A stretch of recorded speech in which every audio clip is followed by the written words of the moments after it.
อีเมซอนเฮ้ยสวัสดีค่ะว่าอยู่พี่เราเลยมาตะเกียบประกอบเก็บมะกอกกับพายใส่คำสั่งมาถึงเลยเก็บมะกอกกับพาย ก็ผัวคือเก่าตัดบกขาดปาดบกเพียงพี่น้องไปเลย ไปเก็บมะกอกกับผัว แม่นผัวก็เลย พี่น้องสิมาเล่าให้ฟัง แม่นตัดบกขาดปาดบกเพียงเลย ไปในเมืองเนาะพากันขับรถอะไรไปในเมืองแหละคามาแหละ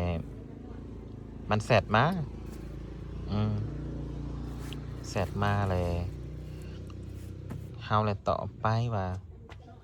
อีเมลละโทรแล้วมันบอกหาบมันกดวาง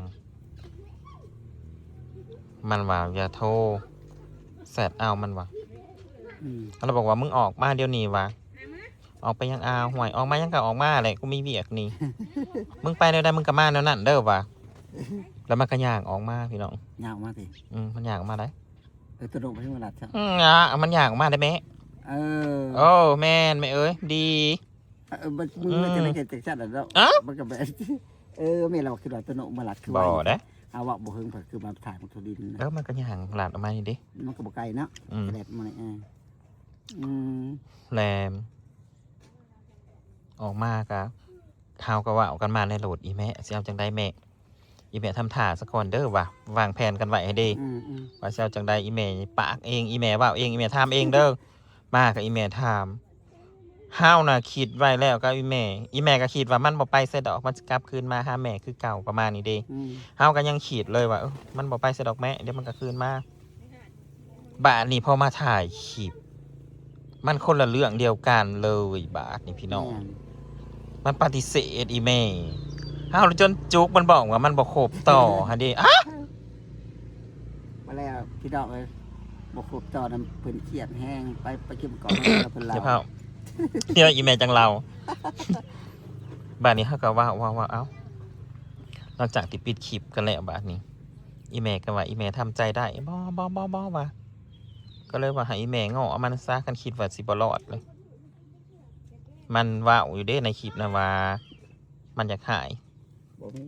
ที่ไม่ใหญ่บ่เงาะมันว่าบ่แม่หรือยังนี่แหละในคลิปอะไรอีขานกับไปฟังเด้มันว่าทีเด้มันบ่ไปเงาะเฮามันบ่ไปเงาะเอาเฮา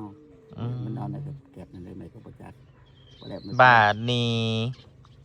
ก็เลยให้ไปเอาดอกซังนำกันกับพี่เอื้อยมันบ่ไปเส้นดอกพี่น้องมันหลายคนก็มาคอมเมนต์ว่าไปรุ่นมันอยากไปอย่างเส้นบ่เพียงแต่มันหน่อยใจอีเมย์มันหน่อยใจนะหน่อยใจเรื่องใดสิให้มาหาอีเมย์เล่าต่อแล้วบัดนี้เฮานะให้อีเมย์ว่าสิไปอันเบิ่งงัวแล้วเฮาก็เลยว่าให้ส่วนบางหลังนะไปเผื่อไปเว้ากันดีไปเว้ากันเบิ่งดูไปเคลียร์กันอีกไหมไปเว้าความในใจกันเบิ่งไหมว่าเป็นแนวใดมันก็ไปได้มันก็บ่ได้ปฏิเสธได้บ่ได้หาได้เครียดก็เว้ากันมันก็ไป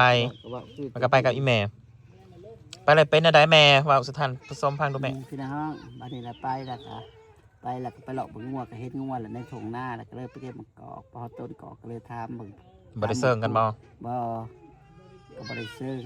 ก็เลยเบิ่งถามมึงผัวจะบ่เครียดคมอีหยังก็ข่อยก็เดียกก็เดาแท้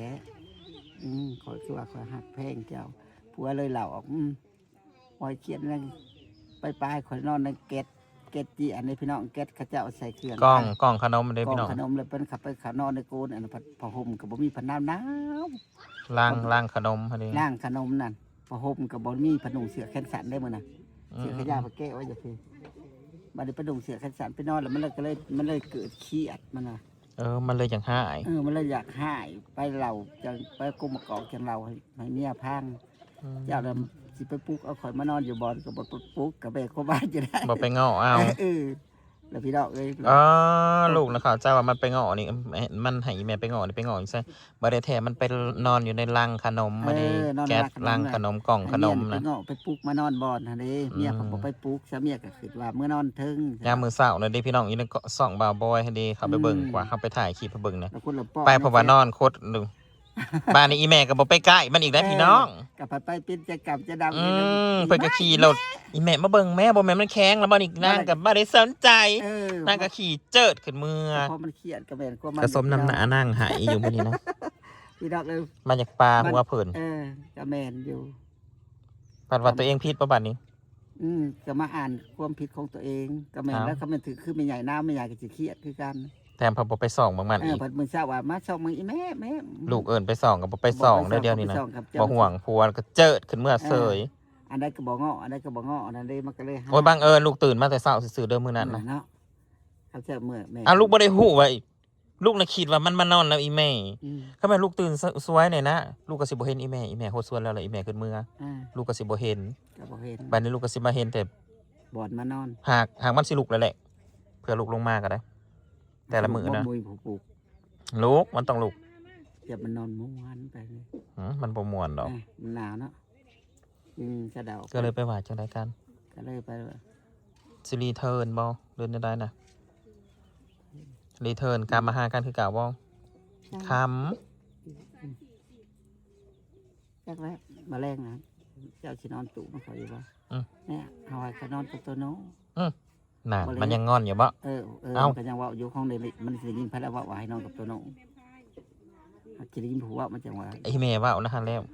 คันจับบ่นอนก็สินอนตัวโนอันนี้ว่าอันนี้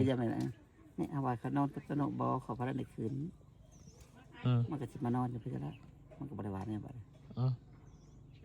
ตัวน้องก็สินอนเทิงแม่ว่าก็มานอนตูดมันคอยคือเก่าแล้ว เฮาน่ะเฮาเป็นคนบอกอีแม่เองอันนี้นะให้อีแม่แล้วจัดการเองเพราะว่าเฮาบ่ว้าวคันเฮาว้าวน่ะเดี๋ยวมันสิมาหาเรื่องว่าเฮานี่บังคับมัน บ่อยากได้ก็ให้เอาบ่ บ่อยากได้ก็ให้บังคับเป็นย้อนอ้าวนะบังคับให้เอากระเทยเฒ่าก็สิว่าเฮาบ่ว้าวให้แม่ว้าวเองแล้วแต่ผัวเมียเขาผู้นอนเซิงกันเฮาบ่ได้นอนเซิงนำเก่าก็ให้เขาเว้ากันเขาคุยกันมานอนน้ำขอดก็นอนแม่ว่าเป็นอีกอย่างเขาว่าร้านกับในแถวกันที่เป็นอีกอย่างร้านกับเป็นอย่างที่เป็นอย่างก็คือแล้วเป็นมือได้ขึ้นจากสีเพื่อจากสีขอสีไม่อยากอร่อยจากสีไปดอกมือได้อยากจะสิคอส อ้าว มันได้อีเมกสำเร็จมันยังอยากเจออยู่บ่เดี๋ยวนี้ ว่ามันก็บอกตามมันว่าได้แม่ก็ได้แต่มือเพื่อได้ขึ้นจากสีไม่ไงก็ได้จากสีข้อสีไม่ไง พี่น้องนางเรื่องนี้มันสิจบง่ายบ่คะพี่น้องค่ะก็ว่าจากชั้นสรุปมันจะจบไหมคะเรื่องบักหลังกับอีเมสอนนี่ค่ะทุกคนพี่เจ้ากระถิ่นเขาเลยเราบ่มันก็บ่ตอบเลยตัวนี้ที่มันก็บ่ได้ว่านะตัวถิ่นนี้ก็บอกว่าเจ้ากระถิ่นคอยบอกความแพงคอยละแพงว่าแต่กูกอกใหญ่ตัวนี้ความแพงคอยละแพงแก่แต่แท้ไปว่าอีกคำนี้นะมันก็เลยว่าแพงนะแพงเหมือนไปฟุกไปนอนมันว่าไปก็นอนหัวเมื่ออยู่ค่ะมันว่าคุณมันกับหัวจวกเลยมันบอกกระเจ๊ขวกันเลยแหละแจงขวกเลยเนาะตกไปฟุกกันเลยเลยทำแท้แล้วหายไปได้กันเลยไปกันนอนตากหมอกแม่นอยู่อันนี้แม่นคว่ำเบิดมันละตัวนี้นะเดี๋ยวปฏิทินเตือนดังโอ้ยขอยอมผับพีชเขาก็ห้าผัวขอหักขอยอมจะแล้วขอขึ้นว้าก็ว่าขอขึ้นนอนตัวโน่ไปยอมอยู่ป่าบ่ได้พี่น้องก็ว่ากระทั่วก็คือบ่ได้บ่ป้าบ่ห้ากันดีแล้ว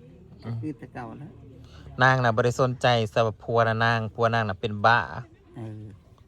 นางน่ะบ่ได้คิดซะคิดว่าผัวเพิ่นสิง้ออีแม่พังเจ้าน่ะเฒ่าแล้วข้าวน่ะเด็กน้อยมาไหนฮะเอาใจอยู่แล้วเด็กน้อยนั่นเพิ่มใส่เนาะมันบ่ได้สนใจด้วยว่ามันสิเอาใจเฮาบ่มันสิง้อเฮาบ่มีทางมันบ่ง้อเฮามีแต่เฮานี่ง้อมันแม่อีแม่จะกินหำอีแม่ต้องง้อหำแม่ต้องยอมคือบริษัทถามจะย่างเมื่อแม่นบ่บ้านน้องแต่กำลังเบิ่งอยู่นี่เบิ่งเด้อพี่น้องบ้านน้องแต่เรื่องเขาไปใหญ่ซ้อนเด้อพี่น้องบ้านน้องแต่อะไรวะเนี่ยจะย่างตามทางบ่แล้วมาย่างมันลาดได้มันลาดเข้าหัวมันบ่ได้ย่างตามทางคือดีเลยตายเจ้าได้จิตหงห่วยโทรศัพท์เรื่องโทรศัพท์มือแม่ถามละเอียดเลยมันบ่ได้ย่างตามทางหลวง ถ้าเป็นคนย่างตามช่องนู้นแล้วมันจะบ่ติดต่อมันบ่ซื้อมัน มันก็มาลัดเมื่อพี่มันแม่นบ่มาหาเจ้าเฮิงเตือนมันแม่นมันแบกกระทาแล้วเขามาในว่าลูกมาหาโว้ว้าวมาหาคอยดิมัน หมาเห่าแล้วเหอะของหมาบักละลายเที่ยวน่ะ ก็ดึกเติบเนาะ9 โมงบ่จะ ตอนลูกถ่ายคลิปลงมา2 ทุ่มกว่าเพื่อมาฮอดว่าวกับอีแม่ข้าวหนึ่งฮอด3 ทุ่มเท่าบัดเสียงหมาเห่างงสนั่นอยู่เขาเมื่อฮอดแล้วเขาก็เสร็จบอกแกว่าอยู่บ้านพี่มานอนบ้านเนี่ยเขาจะบอกเป็นหนังสือ สรุปแล้วเด้อมื้อแรงเด้อจังสิเป็นจังไดเด้อพี่น้องก็คอยเว้าคอยจาได้แม่เอ้ยผัวเมียของโตหากอันทำท่าเก่งก็ยังว่าคันเจ้าบ่เก่งคือลูกนะเจ้าจะสุมมาหาวลูกนะข้ามได้ข้ามนั่นเก่งคือเก่ง แรงก็สิอ้อยอายุสิ ง้อก็จังง้อบ่ง้อคือบ่ง้อ เสียนอนน้ำไม่ใหญ่ไม่ใหญ่นอนผู้เดียวก็สิว่าไม่ใหญ่เด้เป็นตอนที่เป็นไม่ใหญ่กับลานปาการทนายไม่ใหญ่กับลานก็ดีทำกันบ่สิได้หายกันบ่นะหัวหาย ทางไม่ใหญ่กับร้านสินอนนำกันคงใส่สิบ่ม่มสีกันอยู่บางทรง ที่ร้านว่าแล้วทำร้านคือทักทีก็จะก็สีเป็นใหญ่ อ้าวทางนั้นอย่างสีไม่ใหญ่ก็บ่ให้สีแล้วว่าไม่ใหญ่ก็จะอดบ่ลดตัวมันก็สิไปรังเกียจร้านอะไรไม่ใช่บ่ปฏิเสธก็บ่ตัดสีสลานเอ้ยบ่เอาร้านโอ้ยเนาะมันก็แบบก็มาเย็นแม่กับมาคืนแล้วมันหนาวจะตายที่เหมือนมันหนาวดีได้หนาวได้เย็น